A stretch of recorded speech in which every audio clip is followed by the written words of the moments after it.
Assalamualaikum warahmatullahi wabarakatuh. Selamat pagi semuanya. Semoga kita semua dalam keadaan sehat dan tetap semangat menjalankan kegiatan belajar meskipun harus belajar dari rumah masing-masing. Sebelumnya saya ucapkan selamat untuk kalian yang sudah naik ke kelas 12.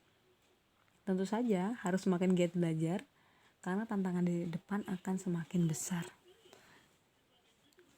Oke, baiklah untuk semester pertama di kelas 12 ini, sesuai dengan KD yang telah saya share sebelumnya di Google Classroom. Jadi, KD pertama kita adalah kasus-kasus pelanggaran hak dan pengingkaran kewajiban sebagai warga negara. Oke, sebelum mau dibahas apa itu pelanggaran hak dan pengingkaran kewajiban, tentu saja kita harus tahu dulu konsep dari hak, kewajiban, dan warga negara. Oke. Jadi bisa kita baca bareng-bareng. Di sini ada pengertian hak menurut Kamus Besar Bahasa Indonesia. Jadi menurut KBBI, hak itu adalah sesuatu yang benar, milik, kepunyaan, kewenangan, kekuasaan untuk berbuat sesuatu karena telah ditentukan oleh undang-undang, aturan, dan sebagainya. Atau bisa juga disebut kekuasaan yang benar atas sesuatu atau untuk menuntut sesuatu, derajat atau martabat. Next. Lalu apa itu kewajiban? Kewajiban adalah sesuatu yang wajib dilaksanakan atau bisa disebut keharusan. Sesuatu hal yang harus dilaksanakan. Oke. Biasanya orang mendapatkan hak tentu sepaket dengan kewajiban. Misalnya kalau kita bekerja, tentu setelah bekerja kita akan mendapatkan upah. Jadi bekerja itu adalah kewajiban, nanti haknya itu adalah upah.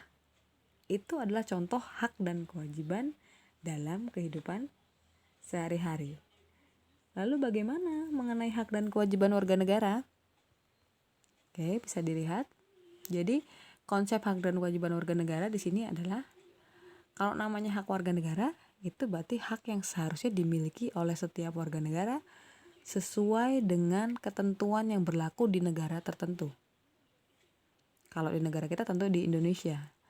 Kemudian kewajiban warga negara adalah kewajiban yang seharusnya dilaksanakan oleh setiap warga negara terhadap penyelenggaraan kehidupan bermasyarakat, berbangsa, dan bernegara sesuai dengan ketentuan yang berlaku. Jadi hak dan kewajiban warga negara ini akan melekat pada diri seseorang karena statusnya, yaitu sebagai warga negara. Jadi warga negara Indonesia tentu punya hak sebagai warga negara Indonesia karena ada status, yaitu warga negara Indonesia. Kalau dia bukan lagi warga negara Indonesia, tentu saja haknya sudah berbeda karena tidak lagi memiliki hak sebagai warga negara. Oke, next. Tidak semua orang yang tinggal di Indonesia itu merupakan warga negara. Jadi di sini ada perbedaannya. Perlu dipahami berbeda antara warga negara dan penduduk. Jadi belum tentu orang yang tinggal di Indonesia itu adalah warga negara, belum tentu. Jadi yang dimaksud tadi hak warga negara tentu akan didapatkan ketika statusnya sebagai warga negara. Ya. Jadi siapa sih warga negara?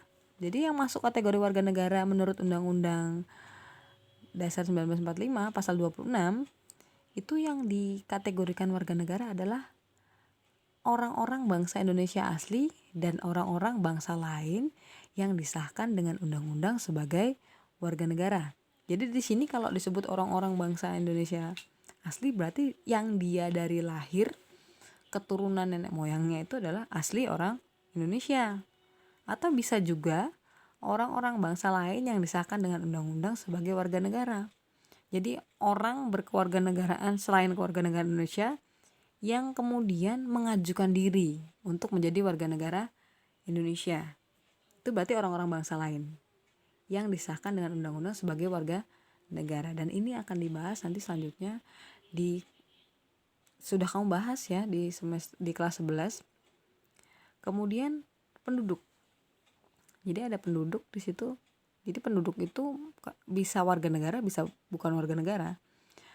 Jadi penduduk itu ialah warga negara Indonesia dan orang asing yang bertempat tinggal di Indonesia. Jadi bisa saja ada orang asing yang bertempat tinggal di Indonesia, dia kategorinya bukan warga negara, tapi adalah penduduk. Jadi jelas bedanya ya. Jadi hak dan kewajiban warga negara tentu melekat karena statusnya ini sebagai warga negara. Kita lanjutkan ya. Next. Nah, jadi ada hak dan kewajiban warga negara. Ini adalah hak dan kewajiban warga negara sesuai dengan Undang-Undang Dasar 1945. Nah, bisa kamu lihat dulu. Jadi ada beberapa pasal di sini. Pasal 27, 28 sampai dengan 28J. Jadi A sampai J. Kalau kamu buka Undang-Undang Dasar itu ada pasal 28A sampai J, itu isinya merupakan hak dan kewajiban warga negara. 29 dan 34. Itu yang kewajiban ada pasal 27 ayat 3 dan 30 ayat 1. Ini masih contoh kecil. Oke. Jadi untuk pertemuan kita minggu ini, kamu memiliki tugas untuk dilengkapi di rumah. Silahkan dicatat. Jadi tugas kamu adalah tuliskan lebih banyak lagi pasal-pasal yang berkaitan dengan hak dan kewajiban warga negara dalam Undang-Undang Dasar 1945. Jadi kamu cari kira-kira pasal-pasal yang berkaitan dengan hak, kamu cari juga pasal-pasal yang berkaitan dengan kewajiban, kemudian kamu tuliskan beserta bunyinya. Oke. Kemudian kumpulkan tugas tersebut di Google Classroom. Jadi itu adalah tugas pertemuan kita hari ini sebelum kita lanjutkan minggu depan. Oke. Selamat bekerja semuanya. Jadi demikian pembelajaran kita hari ini. Sampai jumpa minggu depan. Semoga lancar mengerjakannya. Jangan bosan-bosan. Demikian saya akhiri. Wassalamualaikum warahmatullahi wabarakatuh. Selamat pagi semuanya.